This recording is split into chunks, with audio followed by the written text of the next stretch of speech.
Good evening. New information tonight that could mean a break in a mysterious double murder case. 9 months after the murders of Bill and Peggy Stephenson, 9 News anchor Julie O'Neill has learned detectives may soon have important new clues to work with.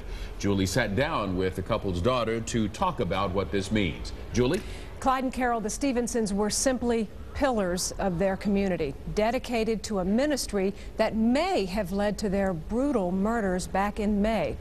A reliable source tells me tonight, after some frustrating delays, detectives will have DNA results from the crime scene as soon as tomorrow, bringing some relief to the family.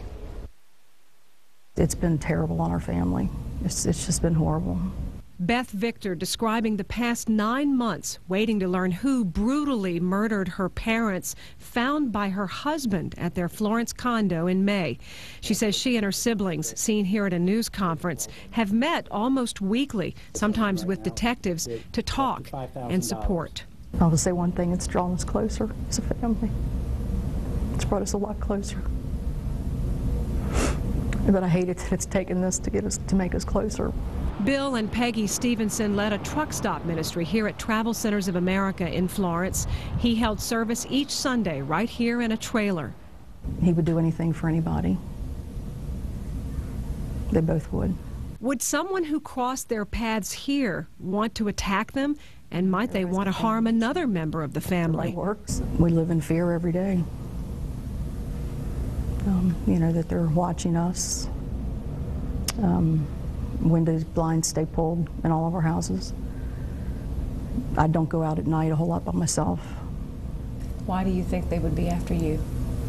Don't know, because we don't know really what they were after or who they were after. Has it come out in the investigation whether anything was taken from their home? Or we don't know.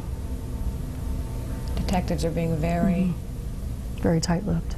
Boone County Sheriff detectives have made no arrests despite interviewing hundreds of people in 8 states, but all the while potentially key DNA evidence that could point to a killer or killers sat on a shelf. No one analyzing it for some 6 months. We understand that the family is very distressed, that the community has someone out and about that they'd like to know who did this.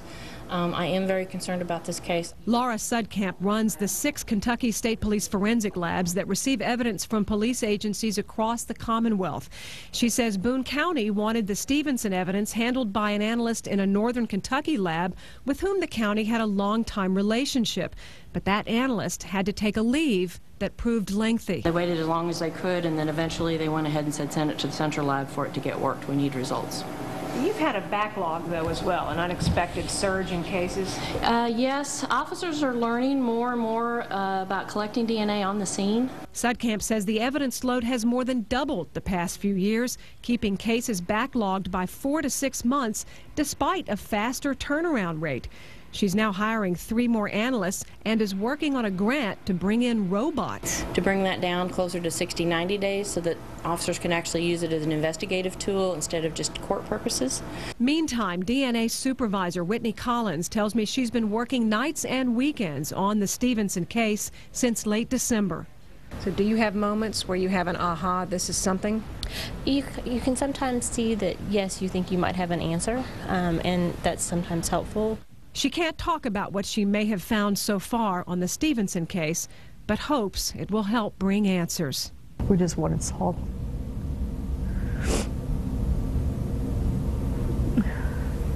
We just want to know who did it and why. The Boone County Sheriff's Office is anxious to get this DNA evidence, the first of 3 rounds of evidence they will get from the lab. They are still hoping someone will come forward who knows something. A reminder, there is a $5,000 reward for information that leads to an arrest.